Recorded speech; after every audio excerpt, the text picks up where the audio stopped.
Hello friends, garden of വിങ്സിലെ എല്ലാ കൂട്ടുകാർക്കും സ്വാഗതം. അങ്ങനെ നമ്മുടെ ഏവിയറിയിലേക്ക് വാങ്ങിച്ച ഒരു പുതിയൊരു പ്ലാന്റാണിത്. ഇത് ചിലർക്ക് കണ്ടാൽ മനസ്സിലാവും, എനിക്ക് ആക്ച്വലി അറിഞ്ഞൂടാ. പേര് ഞാൻ ചോദിച്ച് വാങ്ങിച്ചതെന്നുള്ളൂ. ഗോൾഡൻ കാസ്കേഡാണ്, അത് തന്നെയാണെന്ന് ഞാൻ വിശ്വസിക്കുന്നു. അതായിരിക്കും. എനിക്കിതിനെപ്പറ്റി അത്ര അറിവില്ല, ഞാൻ ഫസ്റ്റ് ടൈമാണ് വാങ്ങിക്കുന്നത്. അപ്പം ഇതൊരു ക്രീപ്പർ പ്ലാന്റാണ്. നമ്മൾ കണിക്കുന്ന പോലെ ഇങ്ങനെ തൂങ്ങി കിടക്കുന്ന ഒരു മഞ്ഞ ഫ്ലവറില്ലേ, അതാണ് സംഭവം എന്നാണ് എൻ്റെ വിശ്വാസം. ഇത് നമ്മുടെ ഈ ഏവിയറി ഞാൻ പറഞ്ഞില്ലേ, വെജിറ്റബിൾ പ്ലാന്റ്സൊക്കെ മാറ്റിയിട്ട് കൂടുതലും ഫ്ലവേഴ്സ് പ്ലാന്റ്സും കുഞ്ഞ് മരച്ചെടികൾ ഫ്ലവറുള്ള കുറച്ച് അധികം പൊങ്ങാത്ത ടൈപ്പ് ചെടികളൊക്കെ ആക്കി മാറ്റാനാണ് എൻ്റെ പ്ലാൻ. പിന്നെ അകത്ത് കുറച്ച് ബേഡ്സിനെയൊക്കെ പ്ലാൻ ചെയ്യുന്നു.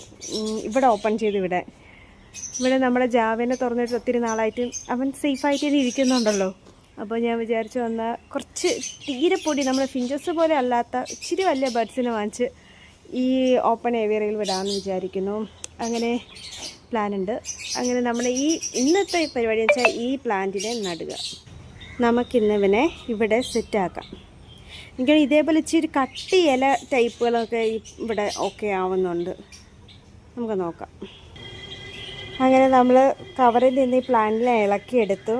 അടിഭാഗത്ത് നിന്ന് കുറച്ച് മണ്ണ് കളഞ്ഞതിൻ്റെ ഇടയ്ക്ക് ഒരു പാറക്കഷ്ണം കിട്ടി. അത് ഇരുന്ന ഭാഗമാണ് ഈ വേരിങ്ങനെ സ്റ്റക്കായിട്ടിരുന്നത്. എന്തായാലും അടിയിൽ നിന്ന് കുറച്ച് മണ്ണ് കളയാൻ തോന്നിയത് നന്നായി. അല്ലെങ്കിൽ ആ പാറക്കഷ്ണം അവിടെ ഇരുന്ന് വേര് വളരാതെ തിങ്ങി നിറഞ്ഞ ആ ഒരു ഭാഗം മാത്രം സ്റ്റക്കായിപ്പോയത്. ഇപ്പം നമുക്ക് ഞാനൊരു ഗ്രോ ബാഗ് എടുത്തിട്ടുണ്ട്. ഇത് ഓൾറെഡി ഇവിടെ ഇരുന്നതാണ്. അത്യാവശ്യം വളങ്ങളും കാര്യങ്ങളൊക്കെ ഉണ്ട്. എല്ലാം ഇട്ടത് തന്നെ ഇതേ ഉള്ളൂ. പിന്നീട് ഞാൻ മറ്റ് പ്ലാന്റ്സിന് വളം ഇടുമ്പോൾ അതിൻ്റെ കൂട്ടത്തിൽ ഇത് ഇടും. അതിനെ ഇറക്കി വെച്ചു. അതിനുശേഷം നമ്മൾ മണ്ണിട്ട് കൊടുക്കുന്നു. അത്രമാത്രം തൽക്കാലം ഞാൻ ചെയ്യുന്നുള്ളൂ. ബാക്കി പരിപാടികൾ ഇനി പുറകെ ചെയ്യാനുണ്ട്. എന്തായാലും ഞാൻ ഉടനെ തന്നെ ബാക്കി പ്ലാന്റ്സിന് വളം റെഡിയാക്കും.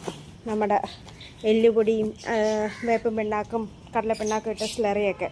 അപ്പോൾ അത് ഇനി അധികം വൈകാതെ ഒഴിച്ചു കൊടുക്കും. ഞാൻ പറഞ്ഞില്ല, അതിൻ്റെ അടിയിലിരുന്ന കല്ലാണിത്.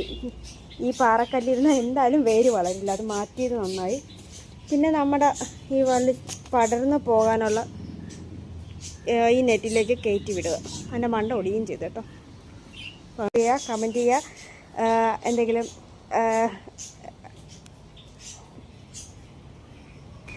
എന്തെങ്കിലും നിർദ്ദേശങ്ങളുണ്ടെങ്കിൽ കൂടി അറിയിക്കുക. എനിക്ക് കൃഷിയിലൊന്നും അത്ര എക്സ്പീരിയൻസ് ഉള്ള ഒരാളല്ല. ഞാനിപ്പോൾ അങ്ങോട്ട് തുടങ്ങിയിട്ടേ ഉള്ളൂ. അതുകൊണ്ട് മൊത്തം സ്വതപ്പലാണ്. അങ്ങനെ ഒരു ഇത് റെഡിയായി വരുന്നതേ ഉള്ളൂ.